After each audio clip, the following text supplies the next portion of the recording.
జాతీయవాద జర్నలిజానికి అసలైన వేదిక నేషనలిస్ట్ హబ్ ని సబ్స్క్రైబ్ చేసుకోండి. నోటిఫికేషన్స్ కోసం బెల్ ఐకాన్ పై క్లిక్ చేయండి. 5 శతాబ్దాల మన అయోధ్య రామమందిరం కల సాకారం చేసిన ప్రధానమంత్రి శ్రీ నరేంద్ర మోదీ గారి సందేశంతో బీజేపీ విజయ సంకల్ప యాత్ర మీ ముందుకొస్తుంది. ఫిబ్రవరి 20 మంగళవారం ఉదయం 11 గంటలకు భైన్సా, తాండూరు, భువనగిరి, మక్తల్ నుంచి యాత్రలు ప్రారంభం. రండి తరలిరండి. వికసిత్ భారత్ సంకల్ప సాకారంలో తెలంగాణ భాగస్వామ్యాన్ని పెంచుదాం. మళ్లీ మోదీ గెలవాలి, మన ప్రధాని కావాలి. నమస్తే, వెల్కమ్ టు నేషనలిస్ట్ హబ్.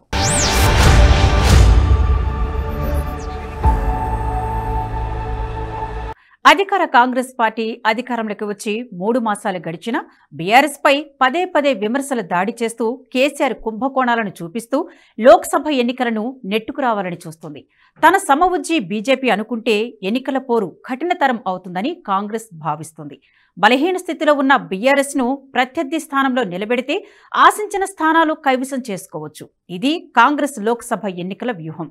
అంతే తప్ప బీఆర్ఎస్ ప్రభుత్వం చేసిన అవినీతి బట్టపైలు చేసి బోనులో నిలబెట్టాలనే చిత్తశుద్ధి కాంగ్రెస్ పార్టీకి లేదు. కేసీఆర్ అవినీతి పాలన గురించి ప్రజలకు చెప్పాలనుకుంటే, తగిన శిక్ష వేయాలనే నిజాయితీ ఉంటే అత్యున్నత కేంద్ర దర్యాప్తు సంస్థ అయిన సిబిఐకి కేసులన్నిటినీ గుంపగత్తగా విచారణకు అప్పగించవచ్చు. కానీ కాంగ్రెస్ ప్రభుత్వానికి ఆ ఉద్దేశం లేదు. బీఆర్ఎస్ అనే రాజకీయ అస్థిపంజరాన్ని తన ముందుంచుకొని రాజకీయం చేయాలనుకుంటుంది. కేంద్రం పరిధిలోని కృష్ణానదీ జలాల యాజమాన్య బోర్డుకు తెలంగాణ ప్రాజెక్టుల నిర్వహణను నువ్వప్పగించావంటే కాదు కాదు నువ్వే అంటూ పరస్పర ఆరోపణలు చేసుకుంటున్నాయి అధికార ప్రతిపక్ష పార్టీలు. కృష్ణా నదీ జలాల యాజమాన్య బోర్డు అదేదో పరదేశపు సంస్థ కింద లెక్కగట్టి మాట్లాడుతున్నాయి. సాగునీటి ప్రాజెక్టులన్నీ కేంద్రం పరిధిలోకి వెళితే సున్నం వేసేందుకు కూడా కేంద్ర జలశక్తి అనుమతి తీసుకోవాలనే వెటకారపు వ్యాఖ్యానాలు చేస్తున్నాయి. కృష్ణానదిపై ఉభయ తెలుగు రాష్ట్రాల్లోని నాగార్జున సాగర్, శ్రీశైలంలను కేఆర్ఎంబీకి అప్పగించేది లేదు అంటూ అసెంబ్లీలో తీర్మానం చేసి తమ తప్పులు కప్పిపుచ్చుకునే ప్రయత్నం చేశాయి.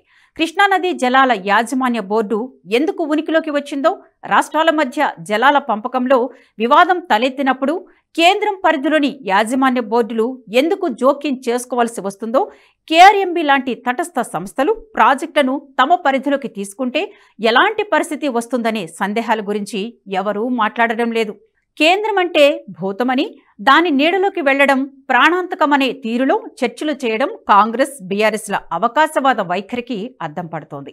తెలంగాణ ప్రాజెక్టులు కేఆర్ఎంబీ పరిధిలోకి వెళితే లాభ నష్టాలు ఎవరికి అనే సందేహాలను నివృత్తి చేసే ప్రయత్నం రాష్ట్ర బీజేపీ ఎమ్మెల్యేలు కూడా చెయ్యకపోవడం ఆశ్చర్యకరం. దేశంలో ప్రవహిస్తున్న పెద్ద నదిలో కృష్ణానది 4వ స్థానంలో ఉంది. మహారాష్ట్ర, కర్ణాటక, తెలంగాణ, ఆంధ్రప్రదేశ్ మీదుగా ప్రవహించి బంగాళాఖాతంలో కలుస్తుంది. గంగా, బ్రహ్మపుత్ర, గోదావరి తర్వాత కృష్ణానది పొడవైన నదిగా ప్రసిద్ధి. సుమారు 1300 కిలోమీటర్లు ప్రవహిస్తుంది. ఉమ్మడి ఆంధ్రప్రదేశ్ ఉనికిలో ఉన్న రోజుల నుంచే మహారాష్ట్ర, కర్ణాటకతో నీటి కేటాయింపులపై వివాదాలున్నాయి. ఆంధ్రప్రదేశ్ పునర్వ్యవస్థీకరణ చట్టాన్ని అనుసరించి 2014 మే 28న కేంద్ర జలశక్తి శాఖ కృష్ణా రివర్ మేనేజ్మెంట్ బోర్డును ఏర్పాటు చేసింది. కేఆర్ఎంబీ అనేది స్వయం ప్రతిపత్తి గల సంస్థ. కృష్ణా బేసిన్లోని ప్రాజెక్టులోని నీటిని ఉభయ తెలుగు రాష్ట్రాల తాగు, సాగు, విద్యుత్ ఉత్పత్తి అవసరాలకు గాను నిర్దేశిత పరిమితులకు లోబడి పంపిణీ చేయడం కేఆర్ఎంబీ ఉద్దేశం. కేఆర్ఎంబీకి అపెక్స్ కౌన్సిల్ ఉంటుంది. కేంద్ర జలశక్తి మంత్రి చైర్మన్గా వ్యవహరిస్తారు. ఇరు రాష్ట్రాల ముఖ్యమంత్రులు కౌన్సిల్లో సభ్యులుగా ఉంటారు. ఒకే నది నీటి పంపకం విషయంలో రాష్ట్రాల మధ్య వివాదం తలెత్తినప్పుడు స్వతంత్ర హోదా గల బోర్డులు పరిష్కర్తలుగా ఉంటే సమస్య తీవ్రం కాకుండా ఉంటుందనేది బోర్డు ఏర్పాటు వెనుక గల ఉద్దేశం. కేఆర్ఎంబీకి అప్పగిస్తే ఏమవుతుంది? ఏపీలోని ప్రాజెక్టులన్నీ ఎక్కువ భాగం కృష్ణానదీ జలాలపై ఆధారపడి నిర్మించినవే. సాగునీటి ప్రాజెక్టుల సామర్థ్యాన్ని ఏపీ ప్రభుత్వం ఎప్పటికప్పుడు పెంచుకుంటూ పోతుందనేది ఒక వాదన. పోతిరెడ్డిపాడు హెడ్ రెగ్యులేటర్ సామర్థ్యం 44,000 క్యూసెక్ల నుంచి 80,000 క్యూసెక్లకు పెంచింది. తెలుగు గంగ సామర్థ్యాన్ని 11,500 క్యూసెక్ల నుంచి 18,000కు పెంచింది. కర్నూలు జిల్లాలోని ముచ్చుమర్రి ఎత్తిపోతల సామర్థ్యం 2,200 క్యూసెక్ల నుంచి 6,000 క్యూసెక్లకు పెంచింది. ప్రాజెక్టుల సామర్థ్యం పెంపుపై తెలంగాణ అభ్యంతరం వ్యక్తం చేస్తోంది. 4 రాష్ట్రాల పారుతున్న నదిపై ప్రాజెక్టులు కట్టినప్పుడు ఎలాంటి సంప్రదింపులు, సమ్మతి లేకుండా సామర్థ్యాన్ని పెంచడం సరికాదనేది తెలంగాణ వాదన. శ్రీశైలం ప్రాజెక్టు నిర్వహణ ఏపీ పరిధిలో ఉండడంతో నీటి తరలింపు ఆ రాష్ట్రానికి సులువుగా మారిందని తెలంగాణ అంటోంది. తెలంగాణకు 299 టీఎంసీల కేటాయింపులు జరిగే నాటికి ప్రాజెక్టులు పూర్తి కాలేదు. పాలమూరు, రంగారెడ్డి రోజుకు 2 టీఎంసీల నీరు తీసుకునేలా డిజైన్ చేశారు. అది పూర్తి కాలేదు. ఎస్ఎల్బీసీ ద్వారా రోజుకు 4000 క్యూసెక్కులు తీసుకోవచ్చు. కానీ అది పూర్తి కాలేదు. కల్వకుర్తి ఒకటే సిద్ధంగా ఉన్నప్పటికీ 5 పంపులు పూర్తిగా పనిచేస్తేనే 4000 క్యూసెక్కులు తీసుకోవచ్చు. కానీ 3 పంపులే పనిచేస్తూ ఉండడంతో 2400 క్యూసెక్లే తీసుకుంటుంది. ఈ పరిస్థితిలో ఉభయ రాష్ట్రాల్లోని ఉమ్మడి ప్రాజెక్టులను కేఆర్ఎంబీకి అప్పగిస్తే పగడ్బందీ పర్యవేక్షణ వల్ల తెలంగాణకు రావాల్సిన నీటి వాటాను న్యాయబద్ధంగా తీసుకునే వీలుంటుంది. ఏపీకి రావాల్సిన వాటాను ఆ రాష్ట్రం కూడా హక్కుగా అడిగి తీసుకోవచ్చు. కేఎల్ఎంబీకి అప్పగించడం వల్ల మరో ప్రయోజనం కూడా ఉంది. అదేంటో చూద్దాం. కృష్ణానదిలో వరద ఏటా ఒకే రకంగా ఉండదు. ఏటేటా మారుతుంది. ఒక్కోసారి ఆగస్టులోనే ప్రాజెక్టులన్నీ నిండుతాయి. ఒక్కో ఏడాది ప్రాజెక్టులోకి నీరు లేక డెడ్ స్టోరేజీకి చేరుకుంటాయి. ఎగువ ప్రాంతాల్లో కురిసిన వర్షాలే కృష్ణానదిపై నిర్మించిన ప్రాజెక్టులకు ఆధారం. వర్షాలు సరిగ్గా పడకపోతే ప్రాజెక్టులు ఒట్టిపోతాయి. ఒకవేళ నీరు తక్కువగా ఉంటే దానికి తగ్గట్టుగా ఏపీ, తెలంగాణ మధ్య పంపిణీ జరిగేలా కేఆర్ఎంబీ పర్యవేక్షిస్తోంది. ఏదైనా ఏడాది మిగులు జలాలు వస్తే ఎలా పంపిణీ చేయాలనేది ప్రధాన సమస్య.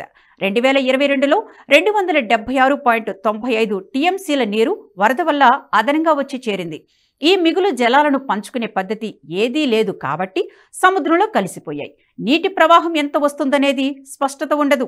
ఒక రాష్ట్రానికి కేటాయించిన తర్వాత మరో రాష్ట్రానికి కేటాయించాలంటే నీరు సరిపడకపోవచ్చు. కాబట్టి మిగులు జలాల పంపిణీపై స్పష్టత ఉండడం లేదు. ఈ సమస్య పరిష్కరించాలంటే ప్రాజెక్టుల నిర్వహణను కేఆర్ఎంబీకి అప్పగిస్తే దానికి తగ్గట్లుగా పంపిణీ చేసేందుకు వీలుంటుందనేది ఒక వాదన. మొత్తంగా రాష్ట్రాల మధ్య నీటి వాటాకు సంబంధించిన వివాదాలు వచ్చినప్పుడు స్వతంత్ర సంస్థలు తగువు తీర్చడం అనేది ఒకానొక పరిష్కారం. లేని పక్షంలో నీటి వివాదాలు రాజకీయ రంగు పులుముకొని ఎన్నికల ఆయుధాలుగా మారి చివరకు అపరిష్కృతంగా మిగిలిపోతాయి.